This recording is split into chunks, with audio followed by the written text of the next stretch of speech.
وعلى آله وأصحابه أجمعين أما بعد السلام علیکم ورحمۃ اللہ وبرکاتہ۔ سب سے پہلے میں روشنی ٹی وی کی طرف سے آپ تمام شہریان نظام آباد کا استقبال کرتا ہوں اس خصوصی پروگرام میں، اور اپنے موضوع کی شروعات کرنے سے پہلے میں اپنے تمام مسلم اور غیر مسلم جتنے بھی مذاہب کے لوگ ہمارے اس ضلع میں موجود ہیں ان تمام سے گزارش کرتا ہوں کہ گھر پر رہیں، سیف رہیں، اور حکومت کی طرف سے آپ کے مذہبی رہنماؤں کی طرف سے جو ہدایات آپ کو دی جا رہی ہے اس پر عمل کریں۔ میں اللہ رب العالمین سے دعا کرتا ہوں کہ اللہ تعالیٰ ہم تمام کو ہر طرح کے امراض اور بیماریوں سے محفوظ رکھے، ملک عزیز کی اللہ تعالیٰ حفاظت فرمائے۔ محترم ناظرین، رمضان کے پیش نظر ایک خصوصی پروگرام کا روشنی ٹی وی کی جانب سے آغاز کیا جا رہا ہے، جس پروگرام کا نام ہوگا قصص الانبیاء، یا جسے آپ دوسرے الفاظ میں سیرت انبیاء یا ہسٹری آف پروفٹس بھی کہہ سکتے ہیں، جس میں ہم روزانہ ایک نبی کے تعلق سے کچھ اہم باتیں جو قرآن میں اور اللہ کے نبی صلی اللہ علیہ وسلم کی احادیث میں ذکر کی گئی ہے وہ آپ کے سامنے پیش کریں گے۔ آپ جانتے ہیں کہ قرآن کریم اللہ رب العالمین کی وہ کتاب ہے جو ساری انسانیت کو رہنمائی کرنے اور انہیں سیدھا راستہ بتلانے کے لیے پیارے رسول محمد الرسول اللہ صلی اللہ علیہ وسلم پر نازل کی گئی۔ اس کتاب میں اللہ تعالیٰ نے بے شمار حکمت کی باتیں، بے شمار واقعات ذکر کیے ہیں، جن میں سے انبیاء کے واقعات بھی ہیں، نبیوں اور رسولوں کے واقعات بھی ہیں۔ ان واقعات کو اللہ تعالیٰ نے اس لیے ذکر کیا تاکہ ہم قرآن پڑھیں، ان نبیوں کی زندگیوں کو دیکھیں اور ان سے سبق حاصل کریں اور اس پر ہم غور و فکر کریں۔ اللہ تعالیٰ نے قرآن کریم میں ذکر فرمایا، نحن نقص عليك احسن القصص بما اوحينا اليك هذا القرآن، کہ اے نبی ہم آپ کے سامنے بہترین واقعات کو پیش کرتے ہیں جن واقعات کا علم پہلے آپ کو نہیں تھا۔ اور ان واقعات کو ذکر کرنے کا دوسرا بنیادی مقصد یہ ہے کہ انبیاء کی زندگی سے ہم عبرت حاصل کریں، غور و فکر کریں اور اپنی زندگی میں بدلاؤ لے کر کے آئیں، جیسے کہ اللہ تعالیٰ نے کہا فَقْصُصِ الْقَصَصَ لَعَلَّهُمْ يَتَفَكَّرُونَ، کہ اے نبی آپ ان واقعات کو لوگوں کے سامنے پیش کیجئے، غور کرنے والے غور کریں گے، سبق حاصل کرنے والے سبق حاصل کریں گے۔ تو انبیاء کی زندگی ہمارے لیے آئیڈیل ہے، ہمارے لیے نمونہ ہے، جیسا کہ ابراہیم علیہ السلام کے بارے میں اللہ نے قرآن کریم میں کہا اسوۃ حسنہ، کہ ابراہیم علیہ السلام کی زندگی تمہارے لیے نمونہ ہے۔ خود ہمارے رسول محمد صلی اللہ علیہ وسلم کے تعلق سے بھی کہا لقد کان لکم فی رسول اللہ اسوۃ حسنہ، کہ اے لوگوں تمہارے لیے محمد صلی اللہ علیہ وسلم کی زندگی بہترین آئیڈیل ہے، بہترین نمونہ ہے، اسوہ ہے۔ انہوں نے جیسی زندگی گزاری ویسی ہی تم بھی زندگی گزارو، ان کا جو کیریکٹر تھا وہی کیریکٹر تم بھی اپناؤ۔ یہ بنیادی مقصد ہوتا ہے انبیاء کی زندگیوں کو ذکر کرنے کا۔ تو آئیے سب سے پہلے اس دنیا کے سب سے پہلے انسان اور سب سے پہلے نبی، اللہ تعالیٰ کے بھیجے ہوئے سب سے پہلے نبی آدم علیہ السلام، میرے اور آپ کے جد امجد آدم علیہ السلام، اس روئے زمین کے سب سے پہلے آپ انسان بھی ہیں اور سب سے پہلے نبی بھی ہیں۔ اللہ تعالیٰ نے انہیں کیسے پیدا کیا اس کا مفصل ذکر قرآن کریم میں ہمیں ملتا ہے، جیسا کہ اللہ تعالیٰ نے کہا وَإِذْ قَالَ رَبُّكَ لِلْمَلَائِكَةِ إِنِّي جَاعِلٌ فِي الْأَرْضِ خَلِيفَةً إِلَى آخِرِ الْآيَةِ، کہ اللہ تعالیٰ نے جب سوچا کہ انسان کو بنایا جائے، یعنی کہ آدم علیہ السلام کو پیدا کیا جائے، تو اللہ تعالیٰ نے اس سے پہلے فرشتوں سے، ملائکہ سے مشورہ کیا کہ ان کی تجویز اللہ رب العالمین نے پوچھی، کہا کہ میں ایک زمین میں خلیفہ بنانے والا ہوں، کہ تمہاری کیا رائے ہے اس خلیفہ کو لے کر کے؟ تو فرشتوں نے کہا کہ اے اللہ اگر عبادت کی غرض سے ہے تو عبادت کرنے کے لیے تو ہم کافی ہی ہیں، ہم تیری عبادت کرتے ہیں، اور تو ایک ایسی مخلوق کو کیوں بنانا چاہتا ہے جو زمین میں فتنہ فساد کرے گی، زمین میں قتل و غارت گیری کو انجام دے گی؟ ہم ہیں تیری عبادت کے لیے۔ اللہ تعالیٰ نے کہا کہ انی اعلم ما لا تعلمون، جو میں جانتا ہوں وہ تم نہیں جانتے۔ اس کے بعد اللہ تعالیٰ نے آدم علیہ السلام کو پیدا کیا۔ حدیث میں اس کی وضاحت ہے کہ اللہ تعالیٰ نے اپنے ہاتھ سے آدم علیہ السلام کو پیدا کیا۔ خلق اللہ آدم بیدہ، اللہ تعالیٰ نے آدم کو اپنے ہاتھ سے پیدا کیا، اللہ نے مٹی سے پیدا کیا، اور اس میں اللہ نے اپنی طرف سے سور کی اور اس جسم میں اللہ نے جان ڈالی۔ اس کے بعد پھر کیا ہوا؟ اللہ تعالیٰ نے فرشتوں کو جمع کیا، آدم علیہ السلام بھی موجود ہے، اور فرشتوں سے چند اشیاء، آسمان و زمین میں رہنے والی جو چیزیں ہوتی ہیں ان کے بارے میں سوال کیا کہ ان کے نام بتاؤ۔ فرشتوں کو تو علم تھا نہیں اس کا، لہذا انہوں نے اپنے قصور علم کا، اپنی کم علمی کا اعتراف اللہ تعالیٰ کے حضور کیا۔ اس کے بعد اللہ تعالیٰ نے آدم سے کہا کہ اے آدم تم بتاؤ۔ آدم علیہ السلام کو اللہ نے علم دیا تھا تمام چیزوں کے نام، انسانوں کے، حیوانوں کے، چرند کے، پرند کے، جتنا اللہ نے علم دیا تھا سب کچھ جتنا پوچھا گیا تمام چیزوں کے نام آدم علیہ السلام نے ملائکہ کے سامنے بتا دیا۔ اللہ نے علم کے ذریعے سے آدم علیہ السلام کو فرشتوں پر فوقیت دی، فرشتوں پر برتری دی۔ پھر اس کے بعد فرشتے حکمت سمجھ گئے اللہ رب العالمین کی۔ اس کے بعد اللہ تعالیٰ نے تمام ملائکہ کو حکم دیا کہ آدم کی عزت اس طور سے کی جائے گی کہ آدم کو سجدہ کیا جائے۔ تمام ملائکہ کو حکم دیا کہ سجدہ کریں، فقعوا لہ ساجدین، تمام فرشتے سجدے میں واقع ہوئے۔ اس کے بعد اللہ رب العالمین نے جب سب کو حکم دیا تو ابلیس بھی اس میں شامل تھا۔ ابلیس نے ابا واستکبر وکان من الکافرین، کہ اس نے انکار کر دیا سجدہ کرنے سے، اس نے تکبر کیا، اس نے گھمنڈ کیا، اس نے فخر کو اپنایا، اللہ رب العالمین کی بات کو اس نے ٹھکرایا۔ ابا واستکبر وکان من الکافرین، لہذا اپنے اس تکبر کی وجہ سے اللہ رب العالمین کے غضب، اللہ تعالیٰ کی لعنت، اللہ تعالیٰ کی ناراضگی کا مستحق ٹھہرا۔ اللہ تعالیٰ نے اس کو دھتکار دیا، اللہ تعالیٰ نے اس کو نکال باہر کیا۔ لیکن جب اس سے پوچھا تو اس نے اپنے تکبر پر کیا دلیل دی؟ جب اللہ نے پوچھا کہ تو نے آدم کو کیوں سجدہ نہیں کیا جبکہ یہ میرا حکم تھا، تو اس نے جواب دیا خلقتنی من نار وخلقتہ من طین، کہ اللہ تو نے تو مجھے آگ سے پیدا کیا ہے اور آدم کو مٹی سے پیدا کیا ہے، لہٰذا آگ تو اوپر جاتی ہے، لہٰذا میں بلند ہوں، جو بلند ہوتا ہے وہ اپنے سے کمتر کے آگے کیسے جھک سکتا ہے؟ اپنا قیاس پیش کیا۔ اللہ رب العالمین کے آگے نص کے آگے قیاس نہیں چلتا، اللہ رب العالمین کے حکم کے آگے لاجک نہیں چلتی، لہذا اللہ رب العالمین نے اسے نکال باہر کیا اور اس کو مردود قرار دیا، کہا کہ تجھ پر لعنت ہوگی اور تو جہنم میں پہنچے گا۔ اس کے بعد ہوا کیا؟ ابلیس نے کہا کہ اللہ تو مجھے مہلت دے تاکہ میں تیرے بندوں کو بہکا سکوں، تاکہ میں انہیں صراط مستقیم سے ہٹا سکوں، تو مجھے مہلت دے، میں دائیں طرف سے، بائیں طرف سے، آگے سے، پیچھے سے، ہر اعتبار سے میں انہیں صراط مستقیم سے گمراہ کر دوں گا، بہکا دوں گا۔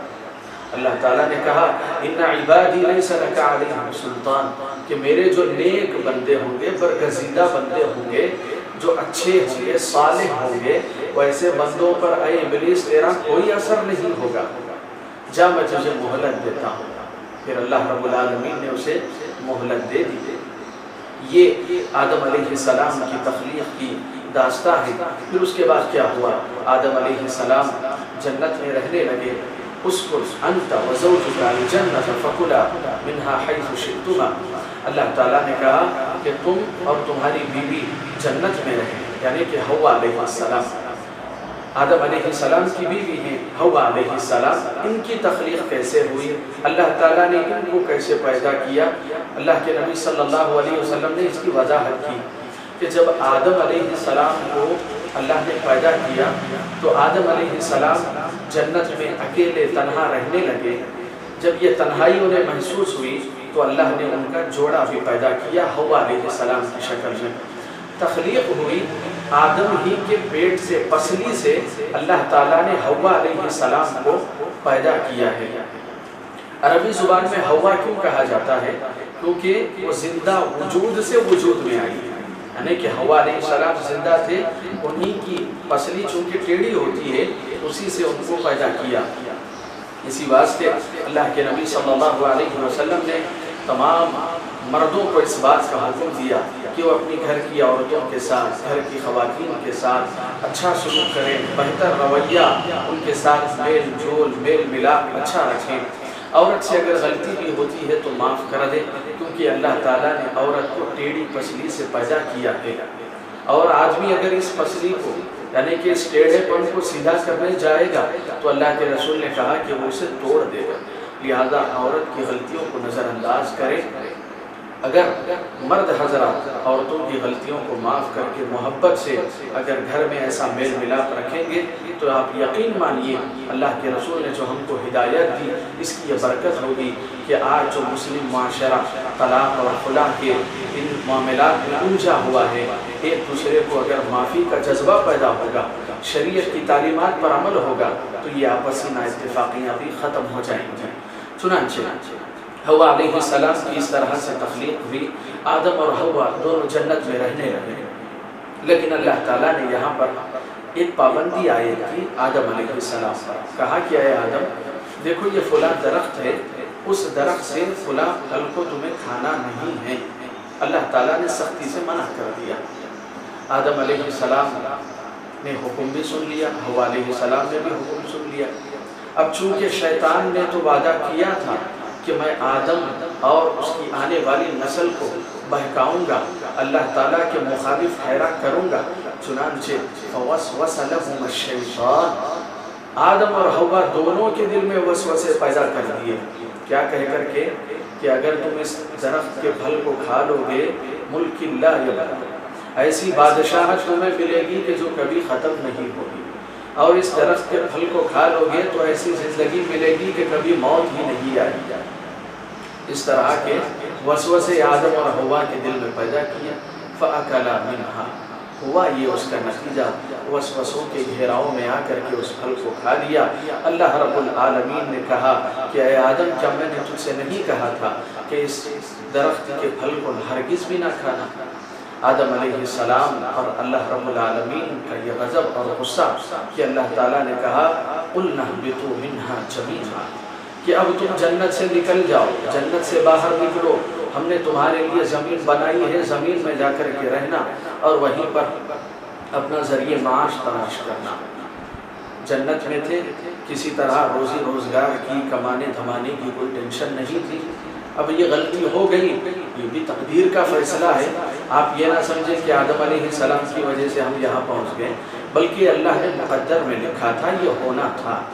چنانچہ تقدیر کا فیصلہ تھا اور آدم علیہ السلام حوا علیہ السلام کو جنت سے سرزمین پر اتارا گیا۔ اب اہل علم کے مختلف اقوال ملتے ہیں اس میں کہ جب زمین پر اترے تو کہاں پر اترے۔ بعض نے کہا کہ صفا پہاڑی پر، یعنی کہ جو مکہ میں ہے، جہاں حج کے موقع پر عمرہ کے موقع پر سعی کی جاتی ہے، صفا پر آدم کو اتارا، مروہ پر حوا علیہ السلام کو اتارا جنت سے۔ اور بعض اہل علم نے یہ کہا کہ نہیں بلکہ ہندوستان میں آئے تھے، بعض نے کہا کہ نہیں سری لنکا کے ایریے میں، بعض اہل علم کا کہنا ہے کہ نہیں مکہ سے قریب جو جدہ ہے وہاں پر اتارے گئے تھے۔ بہرحال اس سلسلے میں کوئی قطعی دلیل اور پروف ہم کو نہیں ملتا کہ کہاں اترے تھے، اللہ نے زمین پر ان کو اتارا ہے، بس ہمیں اس بات کا یقین اور اعتماد ہے۔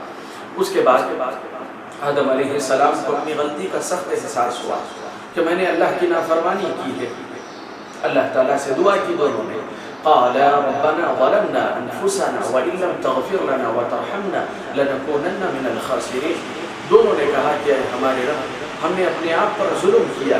دیکھیں اس پر آپ غور کریں کہ جب ہم نافرمانی کرتے ہیں، اللہ تعالیٰ کے دیے ہوئے حدود سے جب ہم آگے بڑھتے ہیں تو ہم اس میں اللہ کا کچھ نہیں بگاڑتے، اس میں ہم خود کا بگاڑتے ہیں۔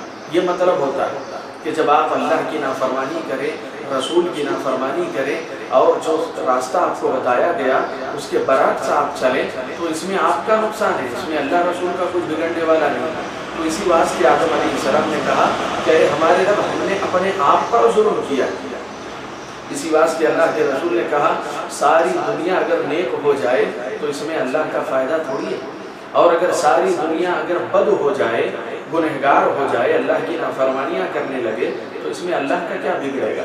بننا اور بگڑنا ہمارا ہے، اس لیے اللہ رب العالمین ان تمام چیزوں سے مبرہ و پاک ہے۔ چنانچہ اللہ سے دعا کی، توبہ کیا کہ اے ہمارے رب ہمارے اس گناہ کو معاف کر دے۔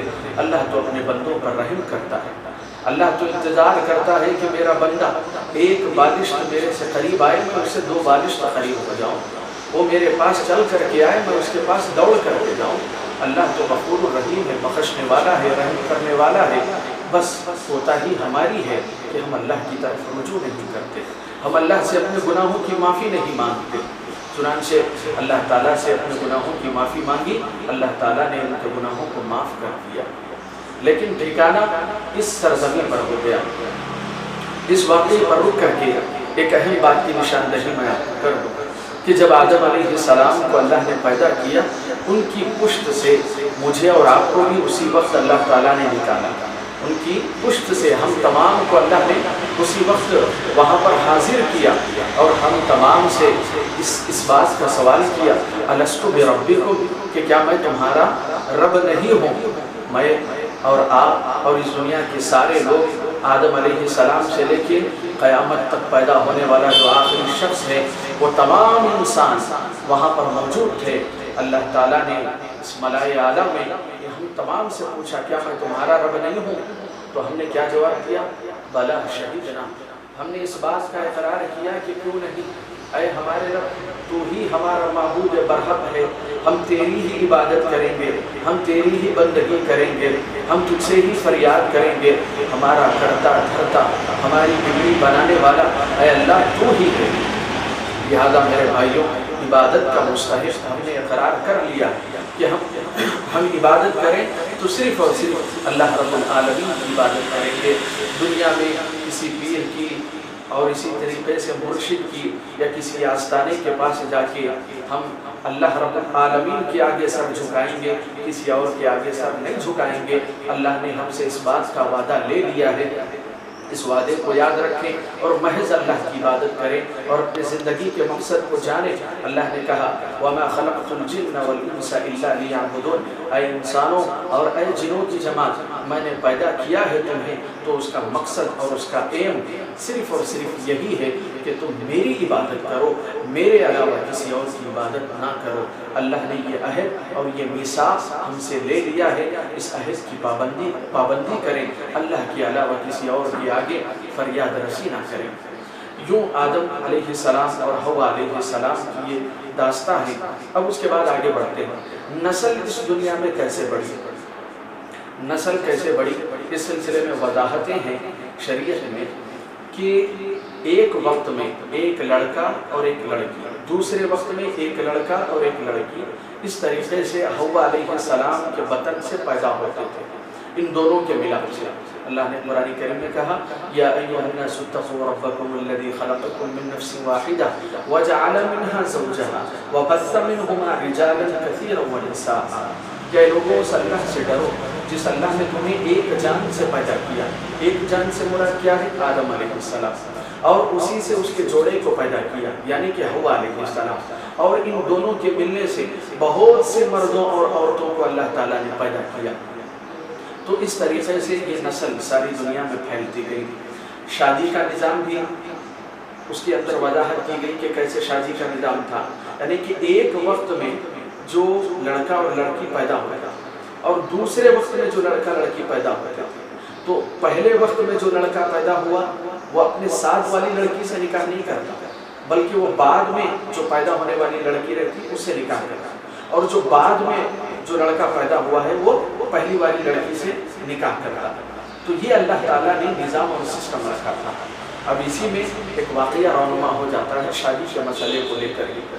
آدم علیہ السلام کے 2 بیٹے تھے جس کا ذکر اللہ نے قرآن کریم میں بھی کیا، ایک کا نام تھا حابیل اور دوسرے کا نام تھا قابیل۔ حابیل کے ساتھ جو لڑکی پیدا ہوئی تھی، ظاہر سی بات ہے اس کا نکاح قابیل کے ساتھ ہوگا، اور قابیل کے ساتھ جو لڑکی پیدا ہوئی ظاہر سی بات ہے اس کا نکاح حابیل کے ساتھ ہوگا۔ لیکن قابیل کو اپنی بہن یعنی کہ جو اس کے ساتھ پیدا ہوئی ہے وہ کافی حسین اور جمیل تھی، خوش شکل تھی، اور وہ اسی سے نکاح کرنا چاہتا تھا، لیکن اللہ تعالیٰ نے دستور اور قانون تو دوسرا رکھا تھا۔ آدم علیہ السلام نے اپنے بیٹے کو سمجھایا کہ یہ غلط ہے، لیکن وہ نہیں مانا۔ اس کے بعد آدم علیہ السلام نے کہا کہ دیکھو تم قربانی پیش کرو، اللہ رب العالمین کے دربار میں نیاز پیش کرو، اور اللہ تعالیٰ جس کی نیاز قبول کر لے اس کے حق میں فیصلہ ہو جائے گا۔ تو اس زمانے میں نیاز پیش کرنے کا طریقہ یہ تھا، قرآن کریم میں اس کی پوری وضاحت ہے، آپ پڑھ سکتے ہیں، 6ویں پارے میں اللہ نے اس کو واضح کیا۔ اس زمانے میں طریقہ یہ رائج تھا کہ آدمی اپنا جانور پیش کرتا، آسمان سے آگ اترتی تھی، جس کی نیاز قبول کرنا ہوتا اس جانور کو وہ جلا لیتی تھی اور آگ واپس آسمان میں چلی جاتی تھی۔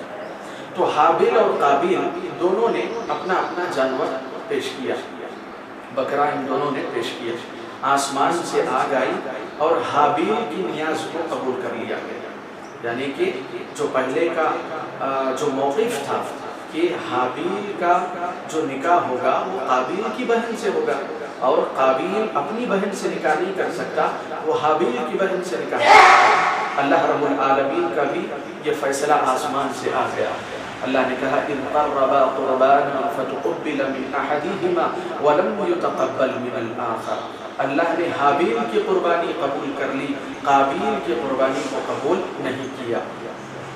اب چونکہ اس کا دل آ گیا تھا اپنی ہی بہن پر، لہذا اس نے حابیل کا خون کر دیا، اس کا قتل کر دیا، اور قتل سے پہلے حابیل نے کہا تھا لئن بسطت إلي يدك لتقتلني ما أنا بباسط يدي إليك لأقتلك، کہ اے قابیل اگر تو قتل کرنے کے ارادے سے ہاتھ بڑھائے گا تو میں تجھے قتل نہیں کروں گا۔ یہ حابیل کا جواب تھا۔ حابیل چونکہ نیک تھا، صالح تھا، اسے اللہ کی ذات پر اعتماد تھا، اسے آخرت پر ایمان تھا، چنانچہ وہ اپنے والد کا بھی فرما بردار تھا، تو اس نے کہا کہ قابیل تیری مرضی، اگر تو مجھے مارنا چاہتا ہے مار دے، لیکن میں تجھے قتل نہیں کروں گا۔ چنانچہ قابیل مانا نہیں اور اس نے اپنے بھائی کا قتل کر دیا۔ حابیل کی مظلومانہ جو ہے شہادت ہو گئی، مظلومانہ اس کا قتل کر دیا گیا۔ اس کے بعد کیا ہوا، جب اس نے قتل کر دیا تو چونکہ پہلا قتل ہوا تھا، اس زمانے میں جو عمر دی جاتی تھی انسان کو تو وہ تقریباً 800-900 سال کی عمر دی جاتی تھی۔ اللہ کے نبی نے وضاحت کی جیسے جیسے زمانہ آگے بڑھے گا لوگوں کی عمریں کم ہو جائیں گی، اور میری جو امت ہے امت محمدیہ ما بین 60 الی 70، میری امت محمدیہ کی عمریں 60 سے 70 کے درمیان میں ہیں۔ ویسے تو موت و حیات اللہ تعالیٰ کے ہاتھ میں ہے، بعض نوجوان بھی انتقال کر جاتے ہیں، لیکن عام طور سے آدمی کی جو وفات ہوتی ہے 60 سے 70 سال کے درمیان میں ہوتی ہے۔ خود ہمارے نبی کی وفات 63 سال کی عمر میں ہوئی، 60 سے 70 کے درمیان میں۔ چنانچہ اس زمانے میں جو آدمی مرتا تھا تو ابھی زیادہ لمبا زمانہ گزرا نہیں تھا، تو تدفین کیسے کرنا ہے یہ طریقہ نہیں معلوم۔ قابیل نے قتل تو کر دیا، اب لاش کا کیا کرنا ہے اس کو سمجھ میں نہیں آ رہا تھا۔ چنانچہ اللہ رب العالمین نے غراب کو بھیجا۔ غراب یعنی کوے کو کہتے ہیں۔ کوا آیا اور دوسرے کوے کی باڈی کو، اس کے جسم کو، اس نے زمین کو اپنی چونچ کے ذریعے سے زمین کو کھودا۔ قابیل سارا منظر دیکھ رہا ہے۔ اس کے بعد زمین میں دوسرے کوے کو دفنا کر کے وہ کوا اڑ گیا۔ تو وہ کہنے لگا یا ویلتا اعجزت ان اکون مثل هذا الغراب، کہنے لگا کہ اے ہائے افسوس ہے کہ مجھ میں کوے جتنی بھی سمجھ نہیں ہے۔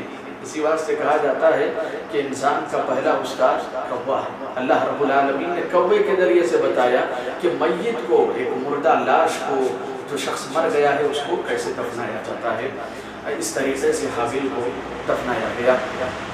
پھر اس کے بعد آدم علیہ السلام، حوا علیہ السلام کے ذریعے سے ایسے ہی نسلیں ساری کائنات میں اور تمام خطوں میں پھیلتی چلی گئی۔ اہل علم کہتے ہیں آدم علیہ السلام کو اللہ تعالیٰ نے 1000 سال کی عمر دی تھی، 1000 سال۔ اور نوح علیہ السلام کے بارے میں آپ جانتے ہیں 950 سال تو صرف انہوں نے دعوت و تبلیغ کا کام کیا تھا، آدم علیہ السلام کا قد کتنا تھا اس کی بھی وضاحت ملتی ہے کہ ہمارے جو 60 ہاتھ ہوتے ہیں اس کے موافق صرف ان کی ہائٹ میں قد تھا۔ 1000 سال کے بعد آدم علیہ السلام کا انتقال ہو گیا۔ انشاءاللہ کل کا جو ایپیسوڈ ہوگا ہم اس میں آپ کے سامنے ادریس علیہ السلام کے تعلق سے تفصیلی گفتگو کریں گے قرآنی آیات کی روشنی میں۔ تب تک کے لیے آپ تمام کا شکریہ۔ السلام علیکم ورحمۃ اللہ وبرکاتہ۔